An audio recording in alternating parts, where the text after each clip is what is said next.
Who hurt you?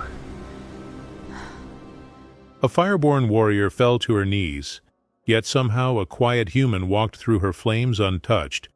No armor, no powers, just something she refused to believe could exist. Stay with me, because what he did next should have been impossible. Tell me where you're watching from, subscribe to help this universe grow, and let's begin. Varun 3 was made of noise and rust. Factories that had died decades ago still leaked condensation through corroded pipes, creating perpetual rain that smelled like metal and old chemicals. The streets never slept because the lights never went out, casting everything in a sick yellow glow that made shadows look longer than they should. Cole Harrison liked it that way. Nobody looked at anybody for more than 3 seconds here. Nobody asked questions. Nobody expected answers. He spent his days in a salvage depot on the industrial rim, tearing apart ship engines and welding broken robot frames back together. The work was methodical, predictable, safe in the way that loneliness could be safe when you had learned not to trust your hands around other people. His workshop was a converted cargo container, barely insulated, filled with the smell of coolant and ozone. Unit T-800R, an ancient maintenance bot he had rebuilt from scrap, whirred quietly in the corner, sorting bolts by size. Cole had given it a name once, years ago, back when naming things still felt like it mattered. Now he just worked, ate protein bars that tasted like cardboard, walked home through alleys where the only sound was his boots on wet metal. Until tonight, when he saw the fire. Not an explosion, not sparks from a failing power line. This was different. This was organic, alive. Cole stopped at the mouth of the alley, hand instinctively reaching for the pipe wrench on his belt. The glow pulsed like a heartbeat, amber and red, coming from behind a stack of discarded shipping crates.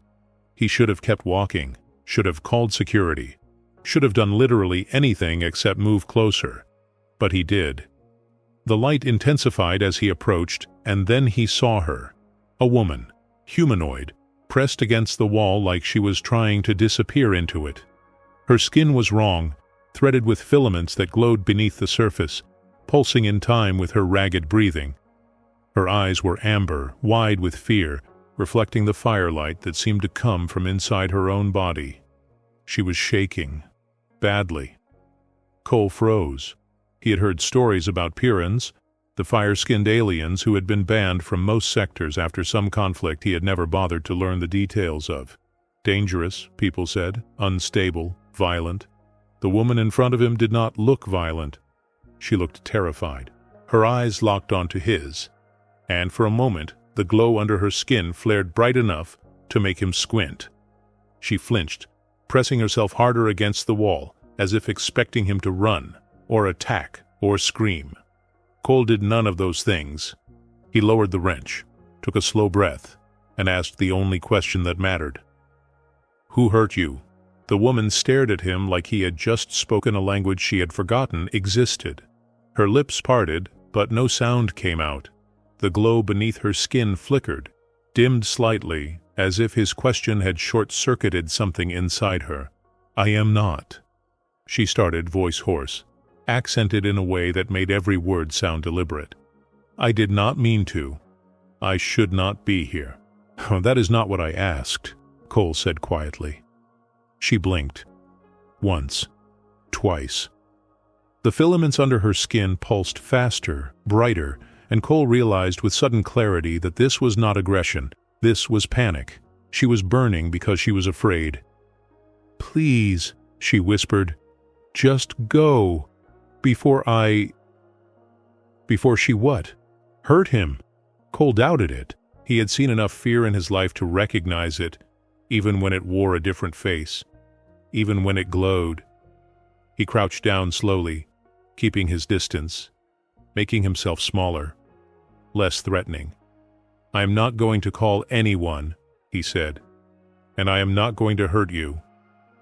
"You should," she said, and her voice cracked. "Everyone does."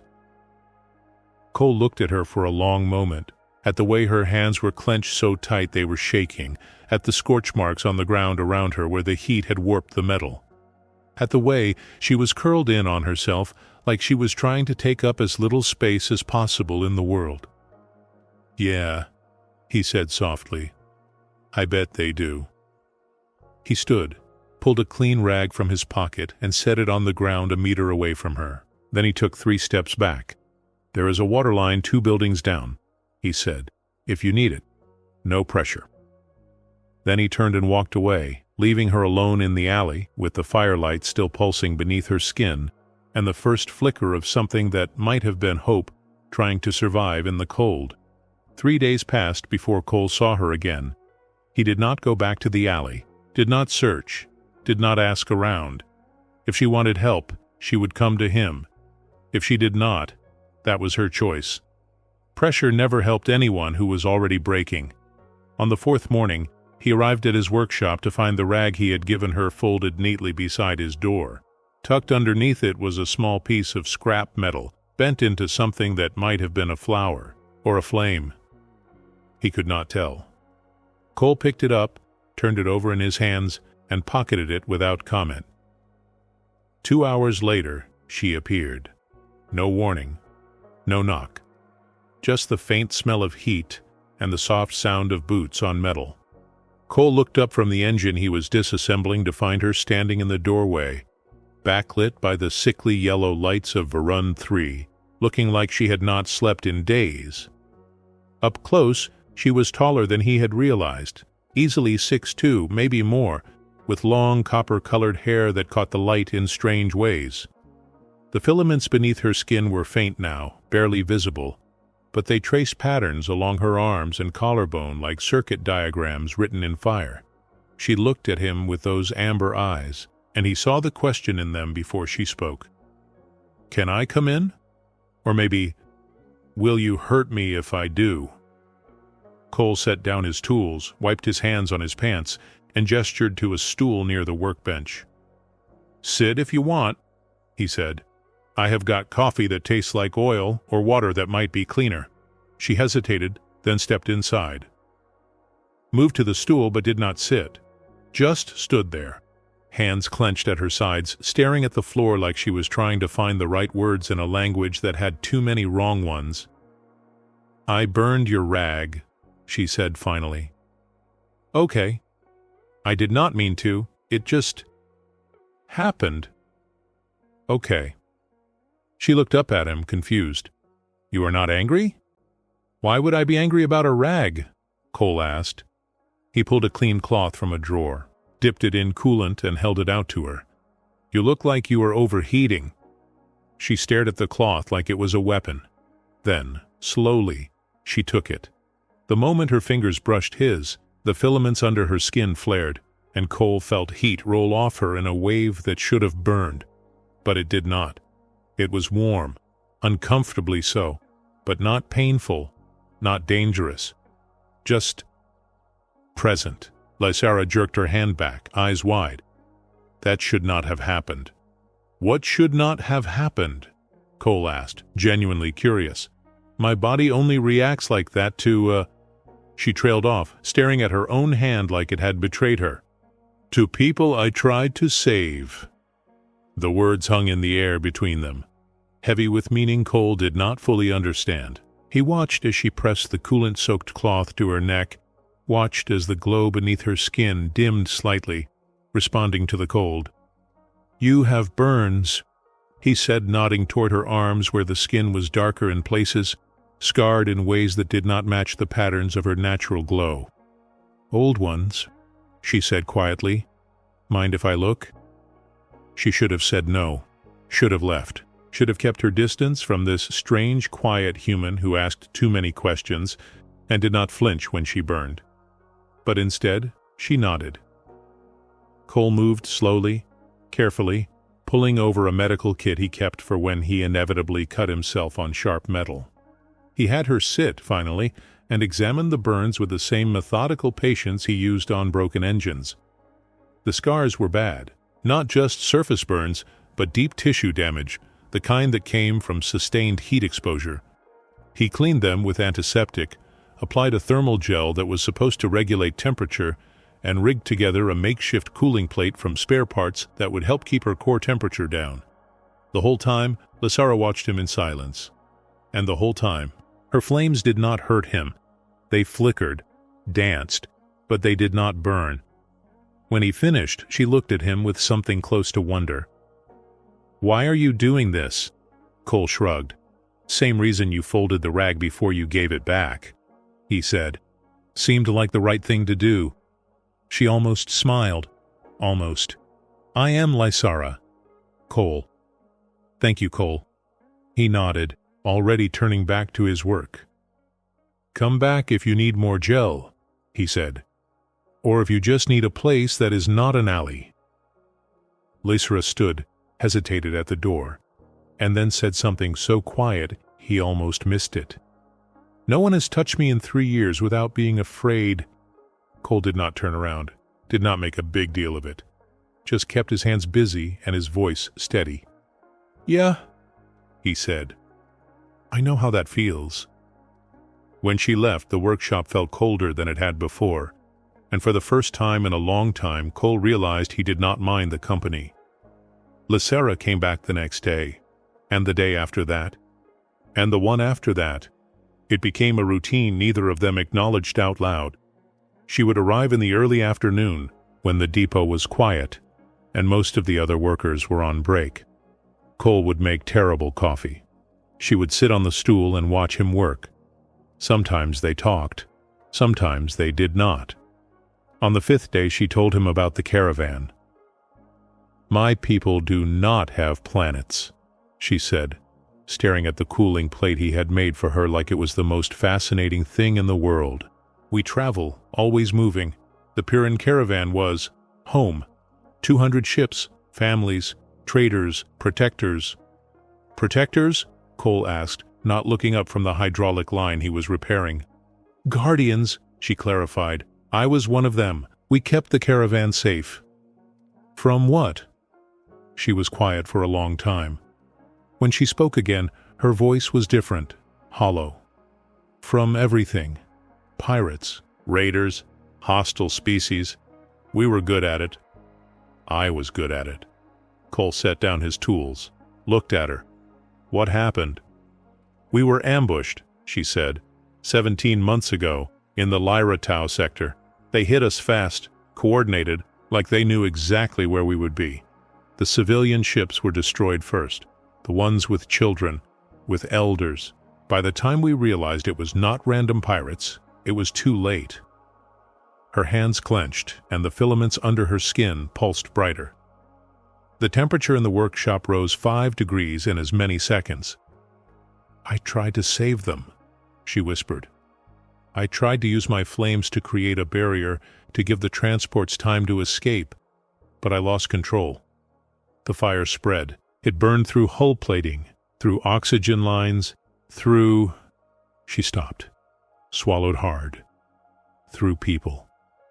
Cole watched her carefully, watched the way her shoulders curled inward, the way her breathing was too fast, the way the scars on her arms seemed to glow faintly in the light. Something did not add up. "Piran flames are thermal-biological, right?" he asked. "Organic heat. They do not burn like chemical fire." Lysara nodded slowly. "So how did you burn through hull plating?" Cole asked. "That stuff is designed to withstand re-entry temperatures." She looked at him, confused. "I do not. I was told I destabilized, that my flames became uncontrollable." "Who told you that?" "My commander, Jaxier. He was the one who pulled me out of the wreckage. He said I was too dangerous, that I had to be exiled before I hurt anyone else. The Piran Council agreed. They banished me to prevent others from being contaminated by my instability." Cole stood, moved closer to her and crouched down so they were at eye level. "Lysara, can I see your scars again?" She hesitated, then pulled up her sleeves. Cole examined them in the better light, tracing the patterns with his eyes but not his fingers. He had thought they were burn scars when he first saw them, but now, looking closer, he could see the edges were too clean, too precise. These were not the chaotic marks of fire spreading out of control. These were impact points, directional, deliberate. "These are plasma burns," he said quietly. Lysara frowned. "No, Pyrrhans do not use plasma weapons. We rely on—" "I know," Cole interrupted, "but whoever hurt you did." The words settled between them like lead. Lysara stared at her own arms, and Cole watched as something shifted behind her eyes. Confusion, then doubt, then the beginning of a question that was too big and too terrible to ask out loud. Before either of them could speak, the workshop door slammed open. "Harrison?" barked Merrick, the depot supervisor, a squat man with a permanent scowl and opinions he never bothered to filter. "You need to get your head out of your ass and start paying attention. There is talk going around about Pyrrhans causing problems." Cole stood slowly. "What kind of problems?" "Industrial sabotage," Merrick said, glaring past Cole at Lysara. "Melted pipelines, thermal anomalies. People are scared. And now I hear you are letting one of them hang around here?" "She is not doing anything," Cole said flatly. "Yeah? Well, the sector government does not see it that way. They just put out an announcement, mandatory thermal scans for all Pyrrhans. Anyone who does not comply gets detained for evaluation." Lysara stood, and Cole saw the fear flash across her face before she could hide it. "When?" Cole asked. "Starting tomorrow," Merrick said.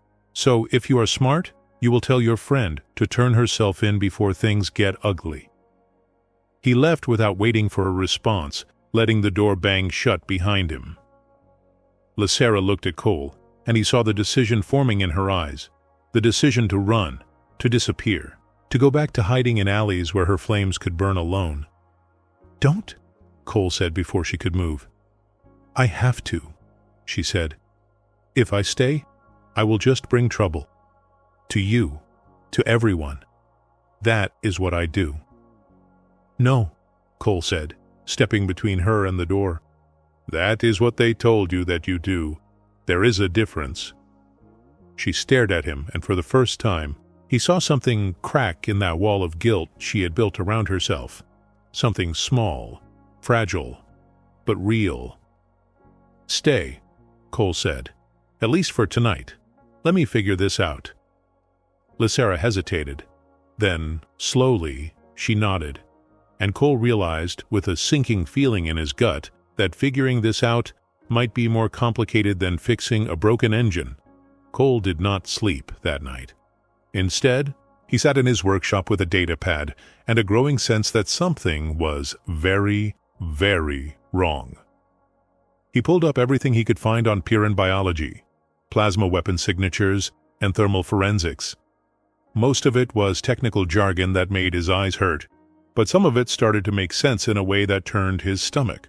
Lysara had fallen asleep on an old cot he kept in the back, curled up with the cooling plate pressed against her chest. Even in sleep, the filaments under her skin pulsed faintly, like her body could not fully relax, like it was always waiting for the next attack. Cole looked at the scans he had taken of her scars earlier, using a handheld thermal imager he normally used for checking engine temperatures. The patterns were clearer now, isolated from the surrounding tissue. And they were not random. They were deliberate, precise. Someone had held her down and burned her with military-grade plasma weapons, aiming for specific points on her body. Nerve clusters, temperature regulators, the biological systems that helped Pyrrhans control their flames. This was not collateral damage from a battle. This was torture or conditioning, or both. "You are still awake," Lysara said softly from behind him. Cole did not jump. He had heard her moving around 10 minutes ago, the soft shuffle of someone who was trying to decide whether to stay or run. "Could not sleep," he said. "You want more coffee?" "That liquid should not be called coffee," she said, but she moved closer anyway, looking over his shoulder at the datapad. Her eyes widened when she saw the scans. "What are you doing?" "Trying to figure out what really happened to you," Cole said. He zoomed in on one of the scars, highlighting the burn pattern. See this? This is a plasma lance impact. They are used by military spec ops teams for precision strikes. Not by pirates. Not by random raiders. By professionals. Lysera stared at the image, her breathing quickening. But that would mean that someone on your caravan did this to you, Cole finished. Someone who knew exactly how to hurt you, how to amplify your flames instead of suppressing them. She shook her head, backing away. No, that does not make sense. Jaxier said I lost control. He said I destabilized naturally. He was the one who saved me. Fu? Or he was the one who made sure you survived just long enough to take the blame, Cole said, turning to face her. Think about it, Lysera. You said the attack was coordinated, that they knew exactly where the caravan would be. What if it was not an ambush? What if it was an inside job? Why would anyone do that? She demanded, and her voice cracked. What would they gain from destroying their own people? I do not know yet, Cole admitted, but I know someone who might be able to help us find out. He pulled out his comm unit and sent a quick encrypted message to an old contact from his military days. A woman named Kess who now worked in data recovery and had a habit of finding things that governments wanted to stay hidden. She owed him a favor, a big one, and Cole had a feeling he was about to cash it in. While they waited for a response, Cole noticed something odd. Lysera was standing near the workbench, staring at a piece of scrap metal that had melted slightly from when she had touched it earlier. The melted section had cooled into a pattern, not random, geometric, almost like coordinates. Lysera, Cole said slowly, when you have your memory surges, the ones where your flames activate, do you ever burn patterns into things? She looked at him, confused. Sometimes. Why? Because I think your body is trying to tell you something. He grabbed the thermal imager again and scanned the melted metal. The pattern lit up in infrared, and when he ran it through a navigation database, it resolved into a set of spatial coordinates. Deep space. Lyra Tau sector, less than 30 light-years from where the caravan had been destroyed. What is that? Lysera whispered. I do not know, Cole said, but we are going to find out. His comm unit beeped. Kess had responded. She could access the old military logs from the Lyra Tau incident, but it would take time, and money, and a promise that Cole would never contact her again after this, because she was trying very hard to stay under the radar, and he was about to blow that to hell. Cole sent her the coordinates and waited. 3 hours later, the response came back. And when Cole read it, his blood went cold. There's a detention facility at those coordinates, he said quietly, built 6 months before your caravan was attacked, registered to a private security contractor. No public records, no oversight, just a black site in the middle of nowhere. Lysera moved to his side, reading over his shoulder. Why would there be a detention facility before the attack? Because someone knew there would be survivors, Cole said, and they wanted a place to put them where no one would ask questions. Lysera's hands clenched into fists and the temperature in the room spiked. But this time, it was not fear driving the heat, it was rage.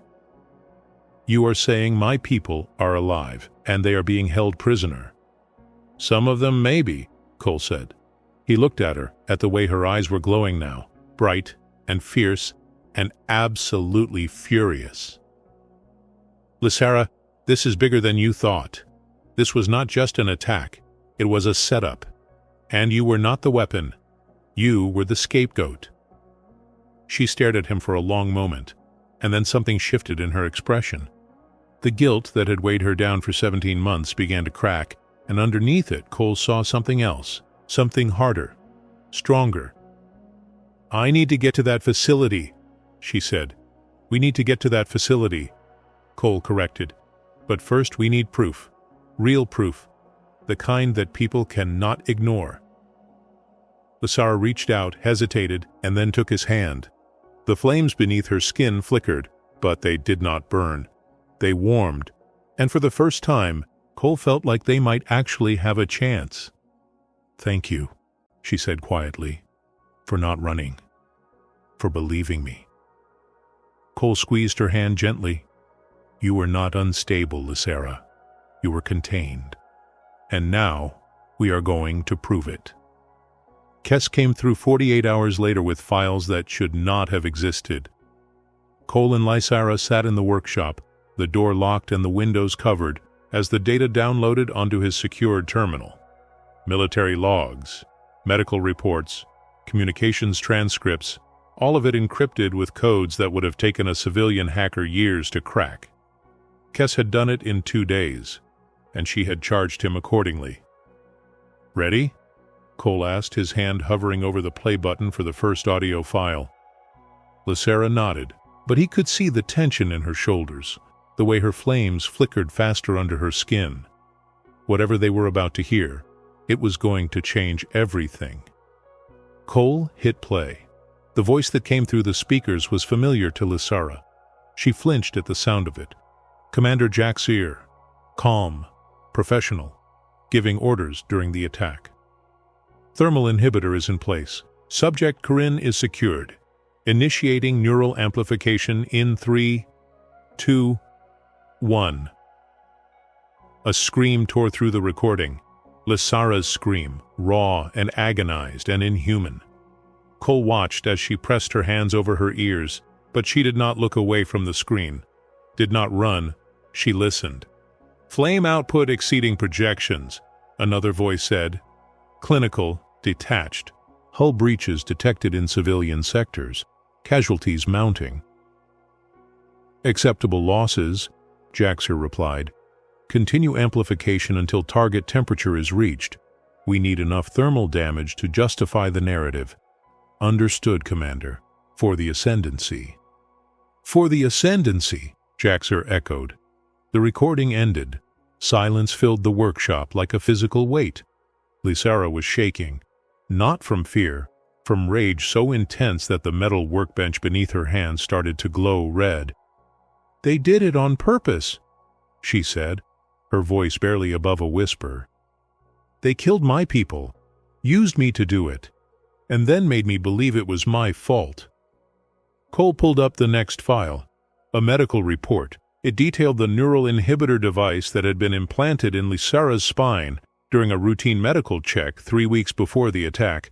The device was designed to override Apiran's natural thermal controls, forcing their flames to amplify exponentially when triggered remotely. "You were never unstable," Cole said, reading through the report. "They made you unstable.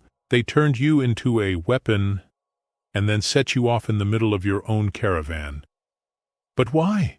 Lysera demanded. "What did they gain?" Cole dug deeper into the files, found a communication chain between Jaxier and someone identified only as Overseer Talvin. The messages laid it out clearly, coldly. The Pyran caravan had been sitting on a trade route that a faction called the Ascendancy wanted. The caravan refused to move, citing ancestral claims and treaties that were older than most spacefaring civilizations. So the Ascendancy decided to move them by force, but they could not risk open conflict. Too many eyes, too many treaties. So they did something smarter, something crueler. They manufactured an internal disaster, made it look like the Pyrans were too dangerous to be allowed near populated space, and then they claimed the trade route for themselves while the survivors were scattered and silenced. Lysera's people had not been destroyed by outsiders. They had been destroyed by their own, bought and paid for by a faction that saw refugees as acceptable collateral damage.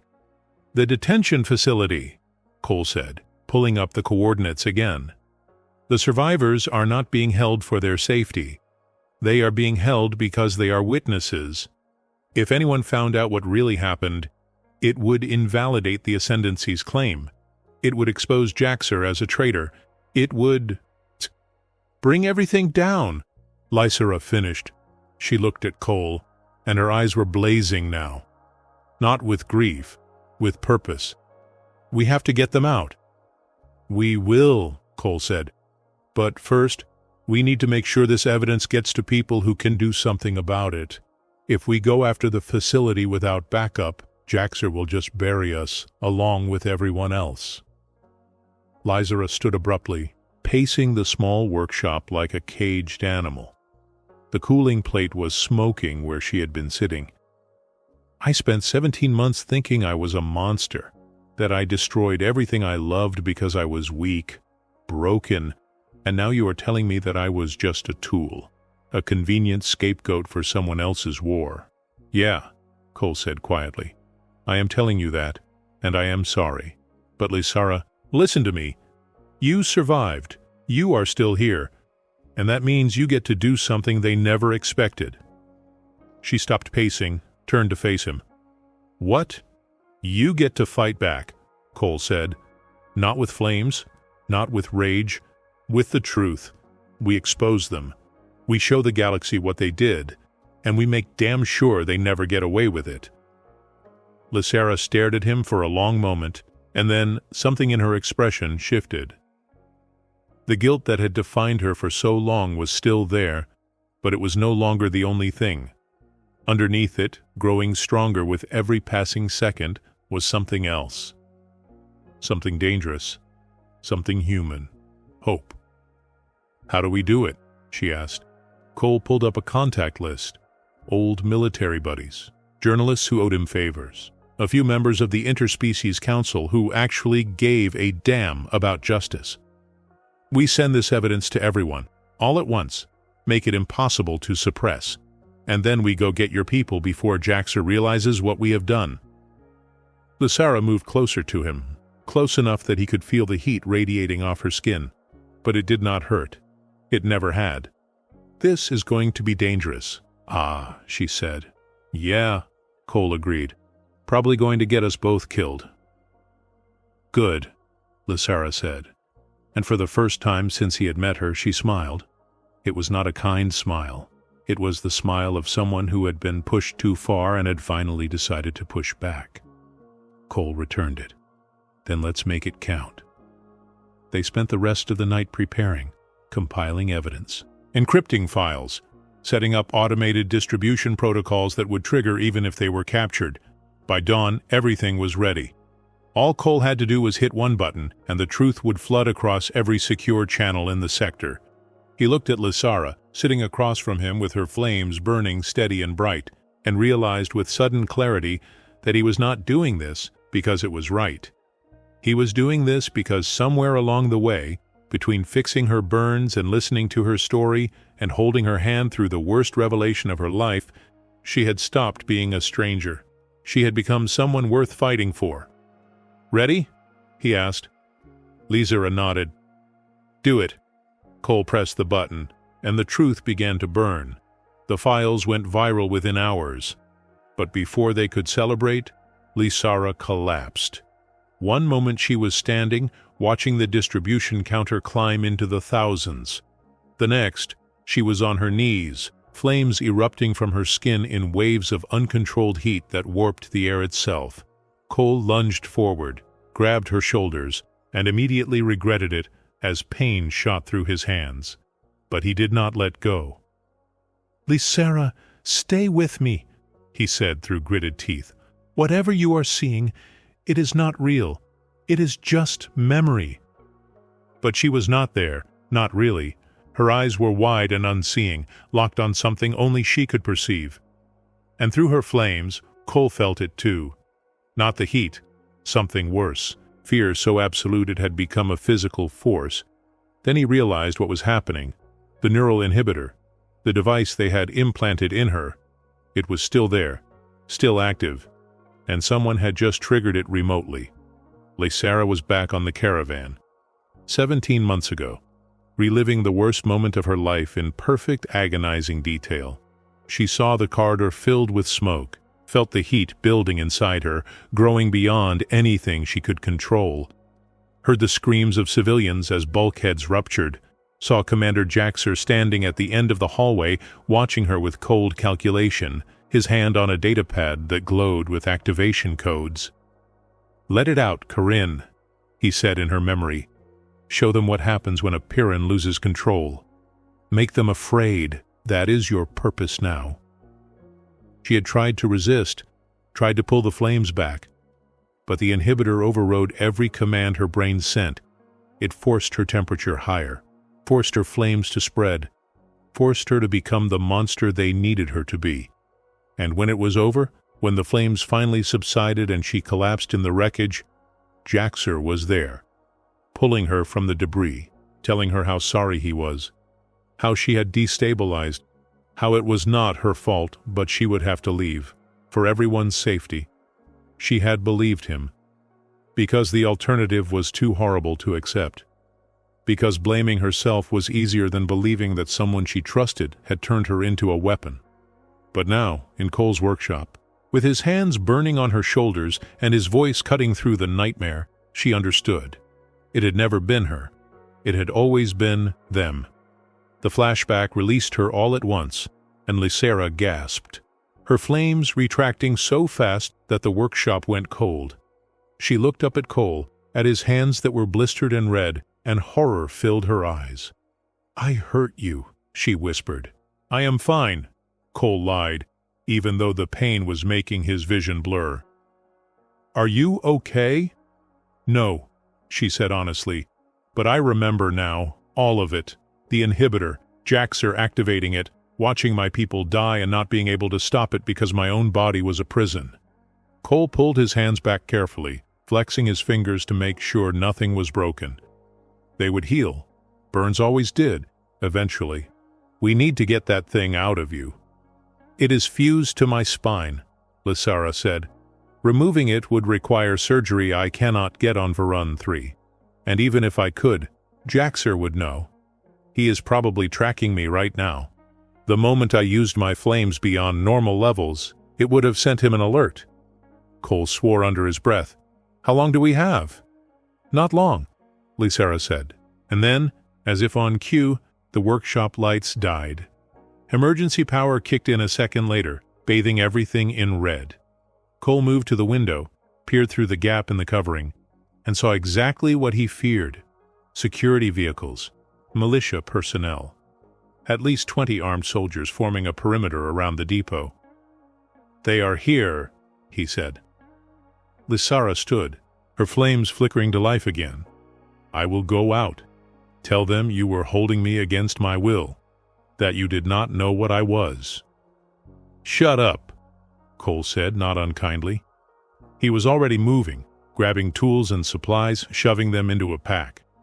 "We are not doing that, we are not splitting up, and we are sure as hell not giving up now." "Cole, they will kill you if you help me." "Yeah, probably," he agreed.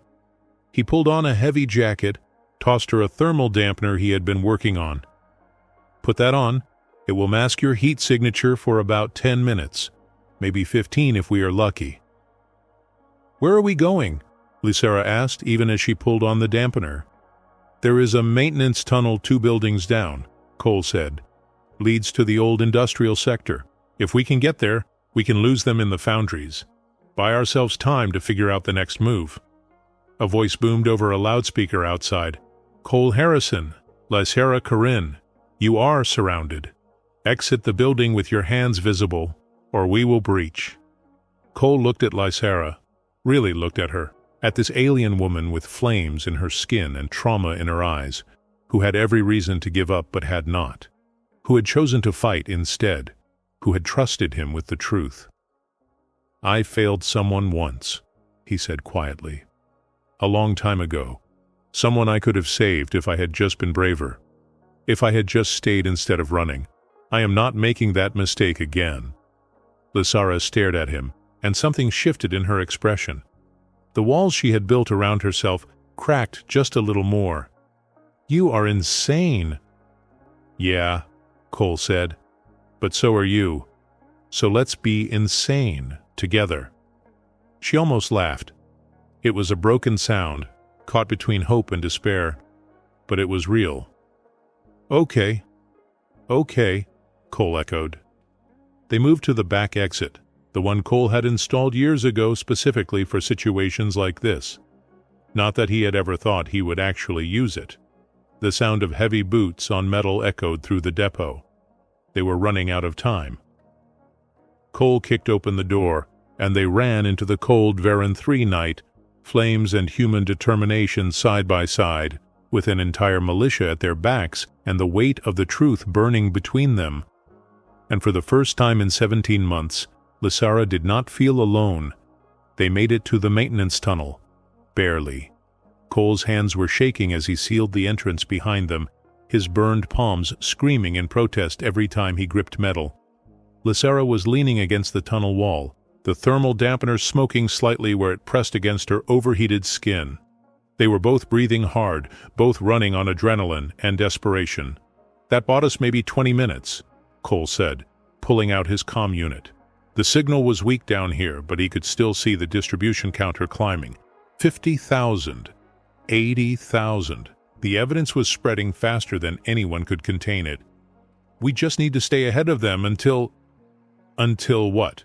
Lysara interrupted. Her voice was flat, defeated. "Until they kill us?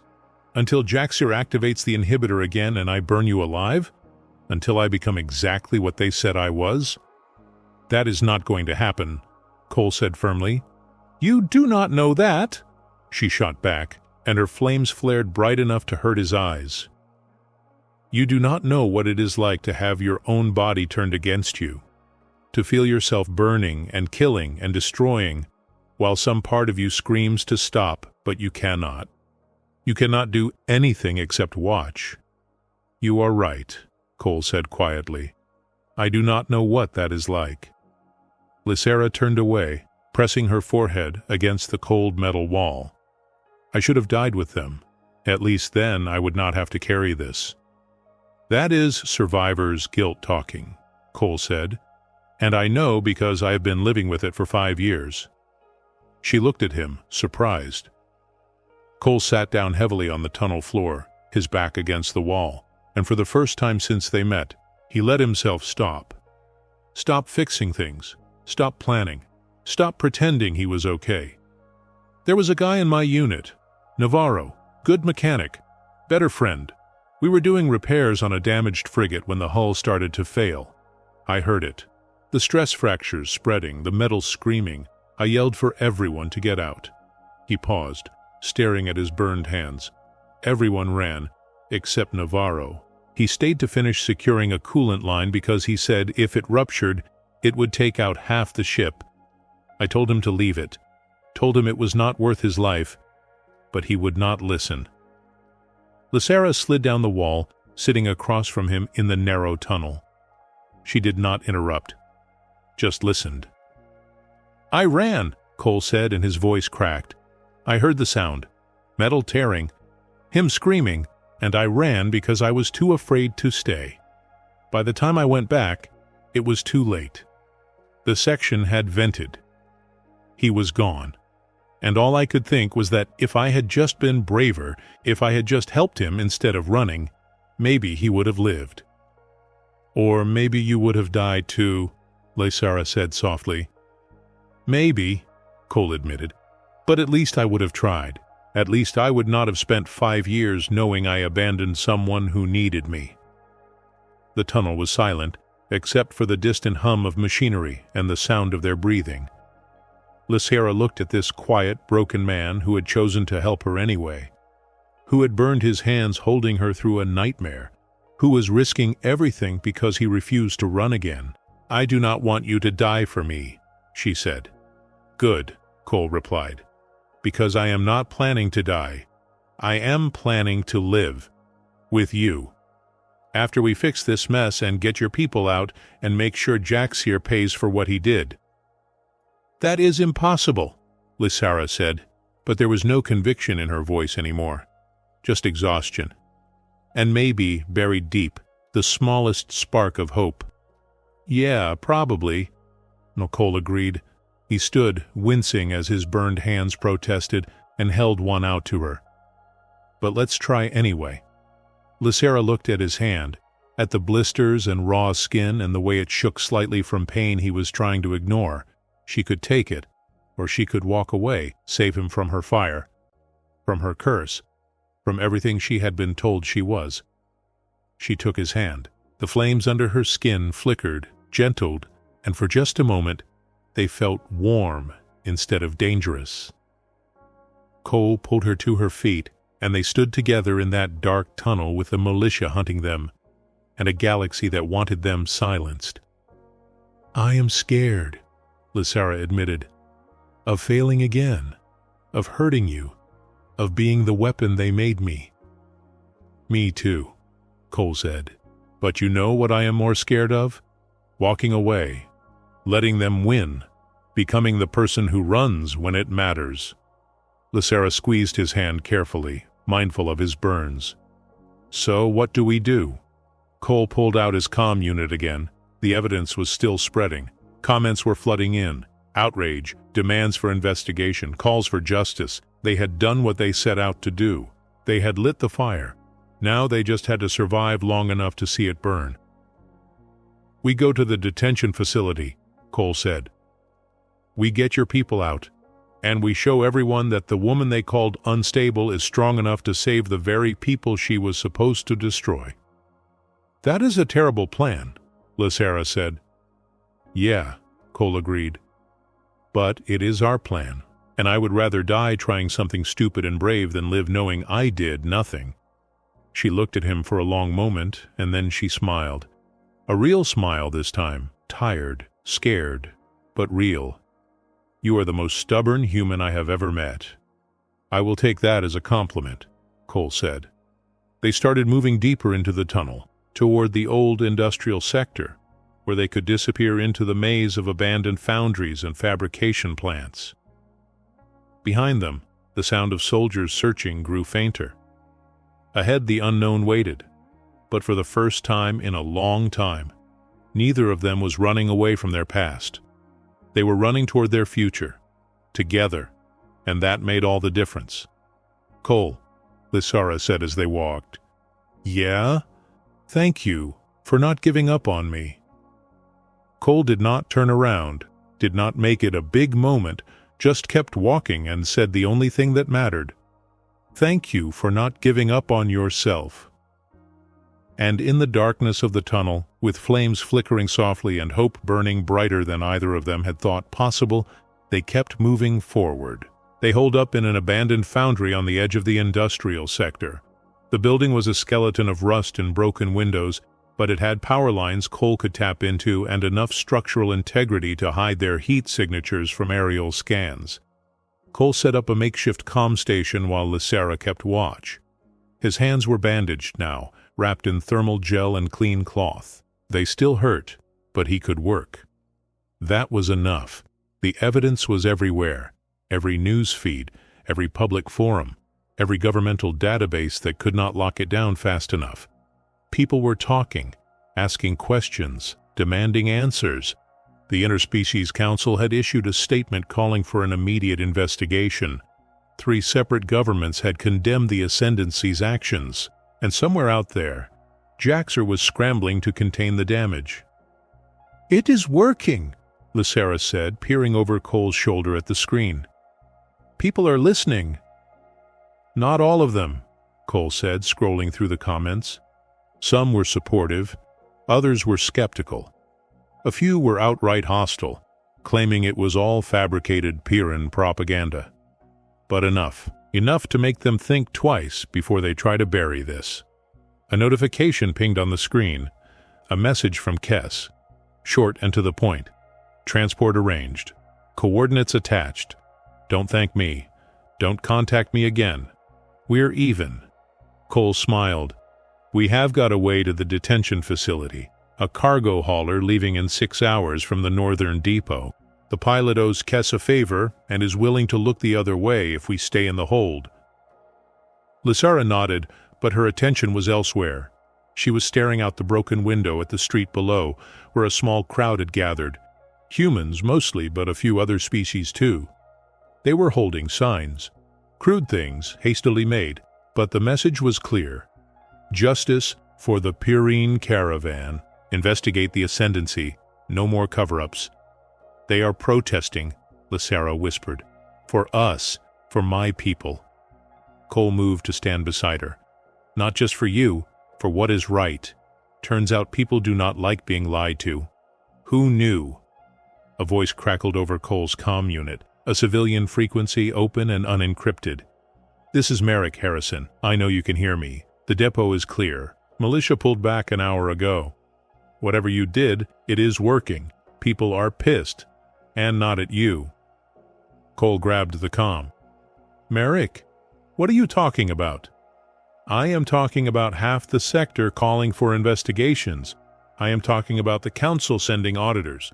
I am talking about you and your Purin friend maybe not being fugitives anymore, at least not officially. There was a pause. You did good, Harrison, even if you are still an idiot.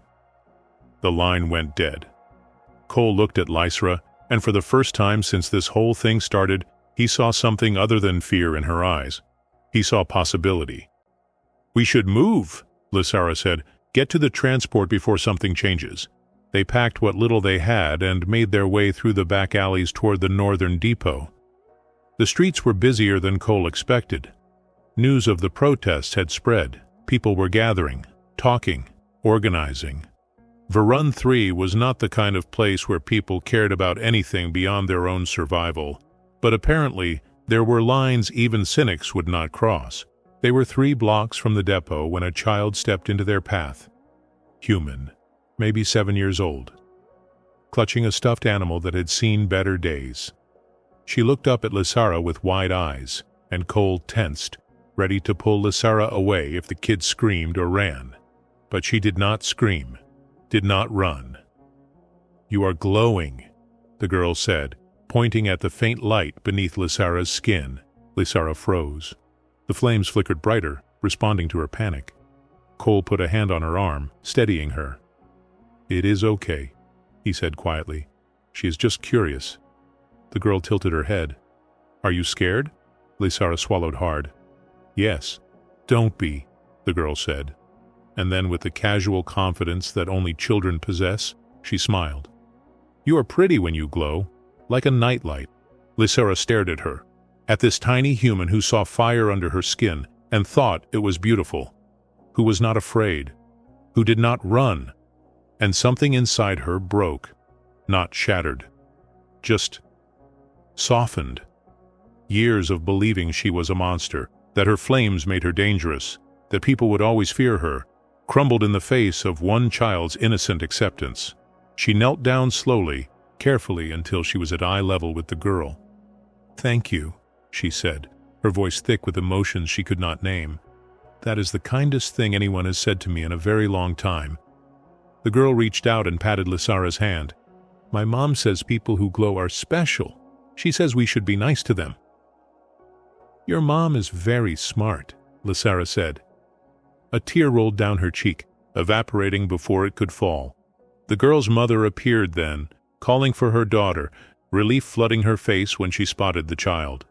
She started to apologize, to pull her kid away, but then she saw Lysara, saw the tears, saw the way the big scary Purin woman was kneeling in the dirt, holding a conversation with a 7-year-old like it was the most important thing in the world. The mother nodded at Lysara, just once. A small gesture of recognition, of solidarity. Then she took her daughter's hand and led her away, leaving Lysara kneeling in the alley with flames dancing softly under her skin and hope burning brighter than it had in years. Cole helped her to her feet. You okay? No, Lysara said, but she was smiling. Actually smiling. But I think I will be. They reached the northern depot as the sun started to set, painting Varun 3's perpetual smog in shades of orange and red. The cargo hauler was waiting, its pilot a gruff woman who took one look at them and jerked her thumb toward the hold. 6 hours to the Liratau sector, she said. Don't touch anything, don't make noise, and for the love of sanity, don't set my ship on fire. No promises, Cole said, and the pilot actually laughed. They climbed into the hold, settling into a corner among crates of industrial parts and medical supplies. As the ship powered up and lifted off, Cole felt Lysara lean against him, her flames dim but steady. Cole? She said quietly. Yeah? When this is over, when my people are safe, what happens to us? Cole thought about it. About the workshop he would probably never see again. about the life he had built in isolation because he was too afraid to let anyone close, about how everything had changed the moment he asked a scared alien woman who had hurt her. "I don't know," he said honestly, "but I would like to find out." Lysara took his hand, careful of the bandages, and squeezed gently. "Me too." And as Varun 3 disappeared behind them, and the stars opened up ahead, two broken people flew toward an uncertain future, carrying the truth like a torch, and the hope that maybe, just maybe, being human was about more than survival. It was about choosing to care when it would be easier to walk away, and never ever giving up on the people who needed you most. The detention facility was exactly as cold and brutal as Cole had imagined. It hung in deep space like a scar, all harsh angles and reinforced hull plating, built to hold people the galaxy wanted to forget. Security was tight: automated turrets, patrol drones, guard rotations that ran like clockwork. Getting in would be hard. Getting out with survivors would be impossible, which is exactly why they did not plan to be subtle. The cargo hauler dropped them at a salvage station 3 clicks out, and Cole used his last favor with Kess to hack into the facility's communication grid. He sent one message, simple, direct, addressed to Commander Jaxer personally. "I know what you did. Everyone knows. Come face me, or I release the rest of the files. The ones showing you taking payment from the Ascendancy. The ones with your real name and your off-world accounts. You have got 1 hour. Then I bury you." Cole did not actually have more files, but Jaxer did not know that, and fear made people stupid. 47 minutes later, 3 security shuttles launched from the facility, heading straight for their position. Cole counted 12 soldiers. Jaxer would be with them. He would not be able to resist. This was personal now. "You ready?" Cole asked Lysara. They were standing in an empty cargo bay, one that Cole had rigged with every improvisational trap and distraction he could manage in the time they had. It was not much, but it would have to be enough. Lysara nodded. The thermal dampener was gone now. She was done hiding. The flames under her skin burned steady and bright, and for the first time they did not look like a curse. They looked like armor. The shuttles docked. Soldiers poured out, weapons raised, scanning for targets. Jaxer walked behind them, tall and confident, his expression carved from ice. He looked older than Lysara remembered. Harder. Or maybe she was just seeing him clearly for the first time. "Corinne!" he called out. "This does not have to end badly. You were always a good soldier, loyal, strong. But you are making a mistake. These humans are using you. Come back with me. We can fix this." "Fix this?" Lysara stepped into view, and her voice echoed in the empty bay. "The way you fixed me 17 months ago? The way you fixed my entire caravan?" Jaxer's expression did not change. "You were collateral damage, regrettable but necessary. The Ascendancy paid well. Your people's route was worth more than their lives. That is just economics." "That is murder," Cole said, emerging from the shadows. "And you are not walking away from it." Jaxer finally looked at him. Really looked at him. At this unremarkable human mechanic who had somehow dismantled everything he had built. "You should have stayed out of this, but humans never know when to quit, do they?" "Nope," Cole agreed. "It is kind of our thing." Jaxer raised his hand and Cole saw the data pad. The same one from Lysara's memories, the one that controlled the neural inhibitor still fused to her spine. "I can activate this right now. Force her to burn. Force her to destroy you. And then everyone will see exactly what I have been saying all along. That Pyrans are too dangerous, too unstable. That the caravan deserved what happened." "Do it," Lysara said, and her voice was steady, fearless. "Go ahead. Show everyone what you really are." Jaxer hesitated, just for a second. But it was enough. Cole lunged forward, closing the distance, and knocked the datapad from his hand. It skittered across the floor, and chaos erupted. Soldiers opened fire. Cole dove behind a cargo crate as plasma bolts scorched the air where he had been standing. Lysera's flames exploded outward, not in panic, but in purpose, creating a wall of heat that forced the soldiers back. But Jaxir was fast. He grabbed the datapad, his finger hovering over the activation command. "You want to be a hero, Corinne? Fine. Let me make you a monster instead." He pressed the button. The neural inhibitor activated. Lysera screamed, dropping to her knees as her flames surged out of control. The temperature in the bay spiked. Metal began to glow. Cole felt his skin blistering even from 10 meters away. He should have run, should have taken cover, should have done anything except what he did. He ran toward her. "Cole, no!" Lysera gasped, but he was already there, dropping to his knees in front of her, reaching for her even as the flames roared around them both.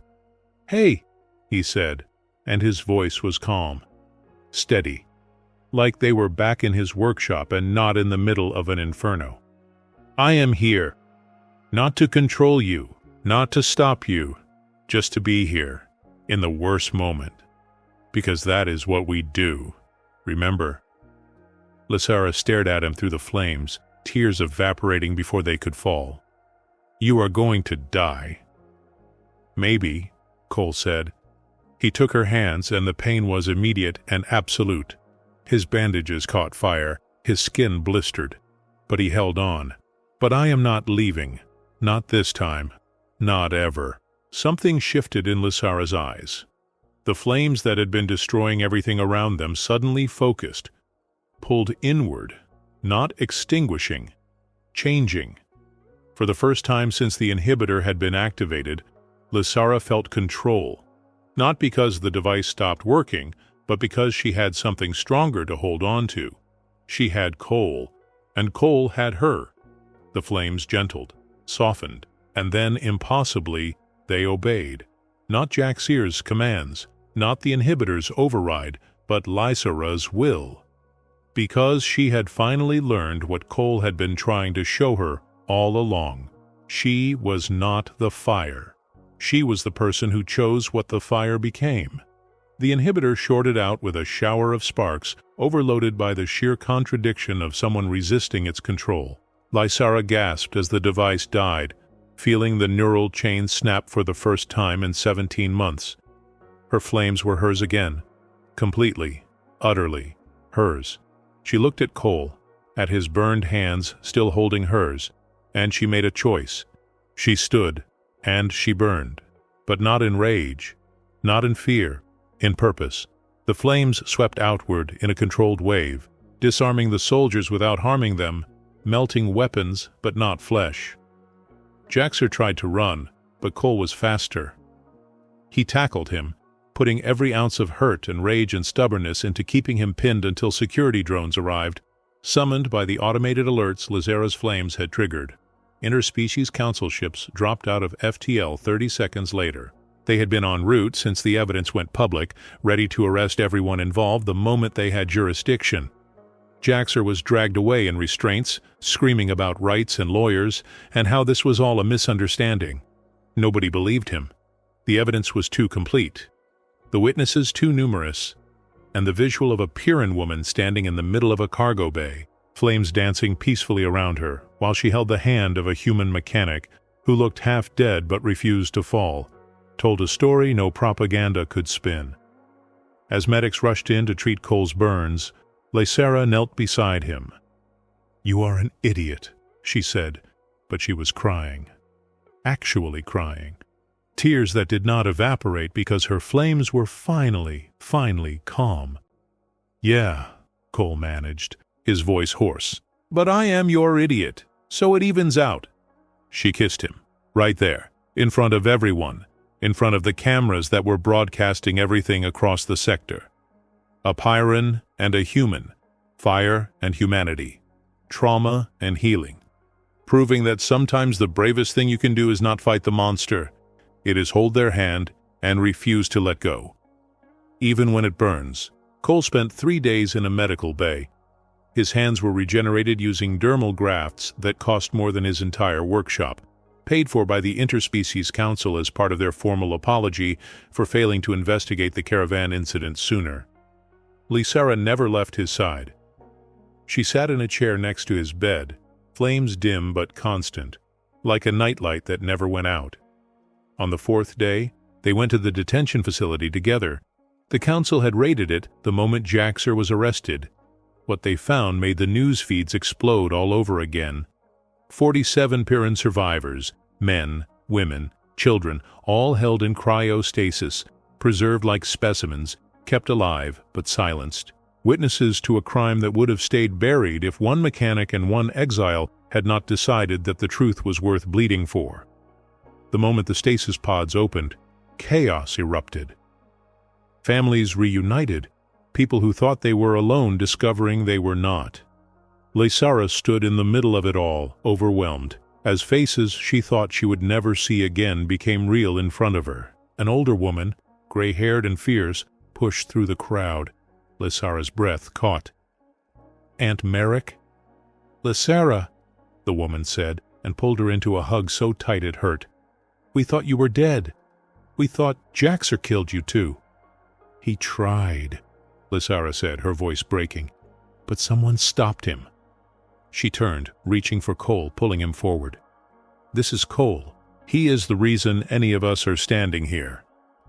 Merrick looked at this quiet human with bandaged hands and tired eyes, and she did something Cole did not expect.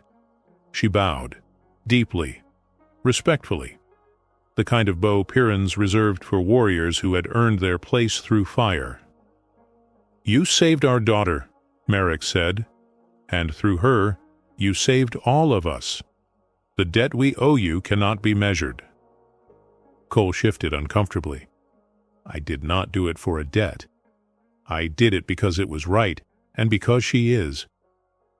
He looked at Lysara, at this woman who had walked through hell and somehow come out the other side still believing the world could be better.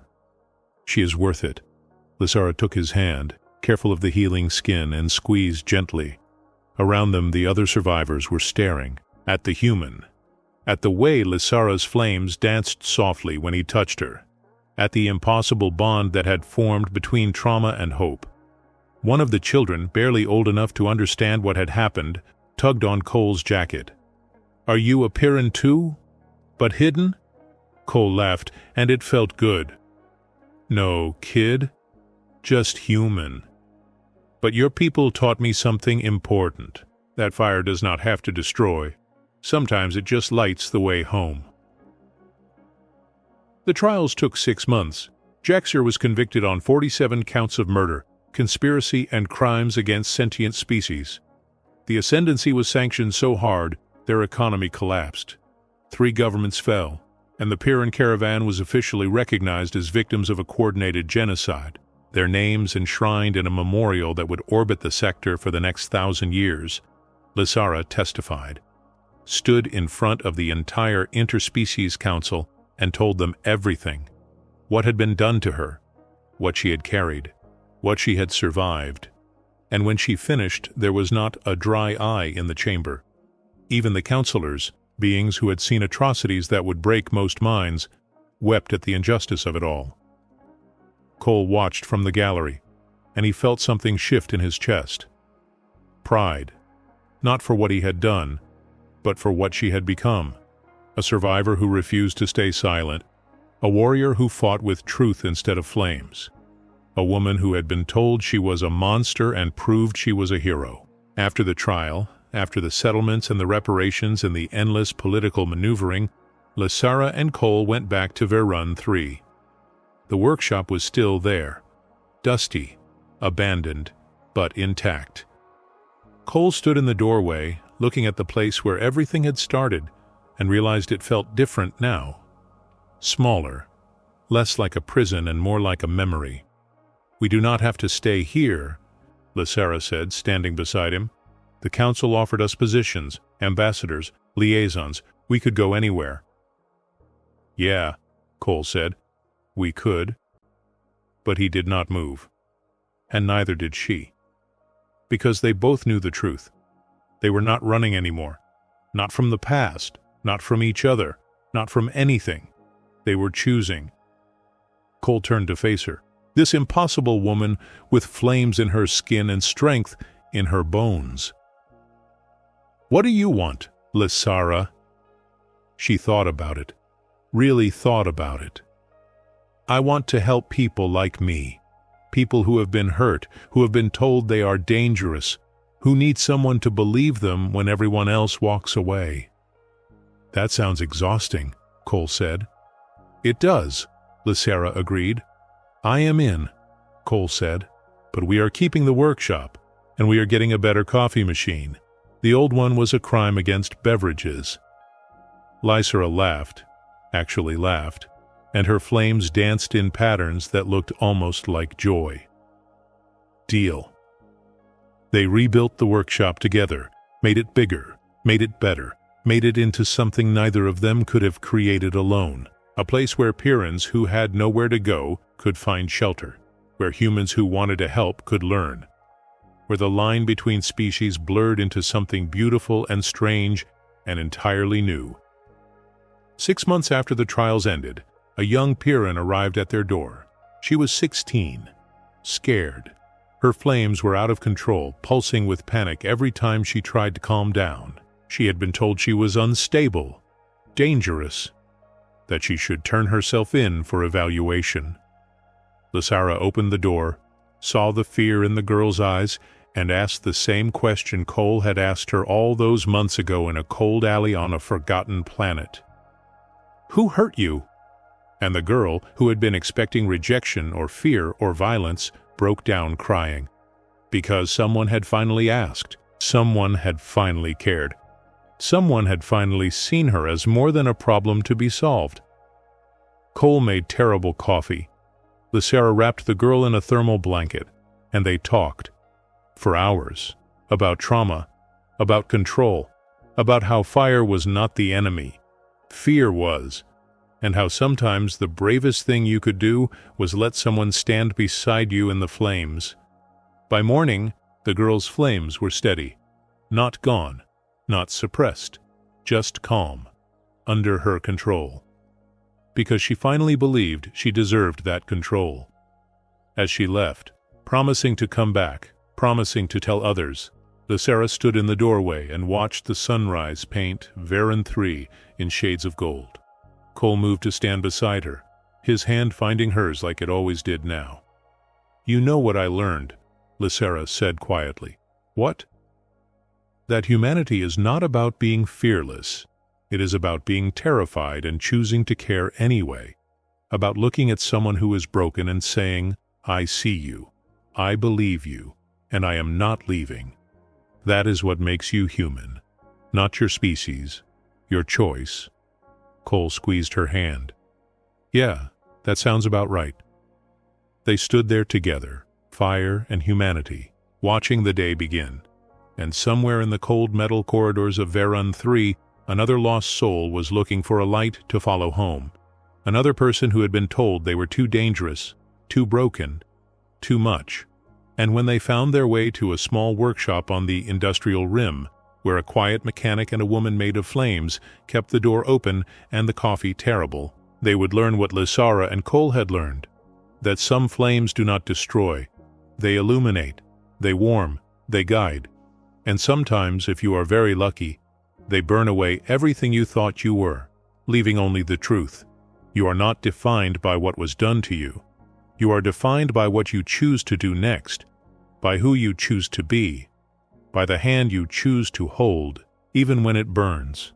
And that choice, that stubborn, impossible, beautiful choice to care when it would be easier to walk away, to stay when it would be safer to run, to believe when it would be simpler to give up, that is not just humanity.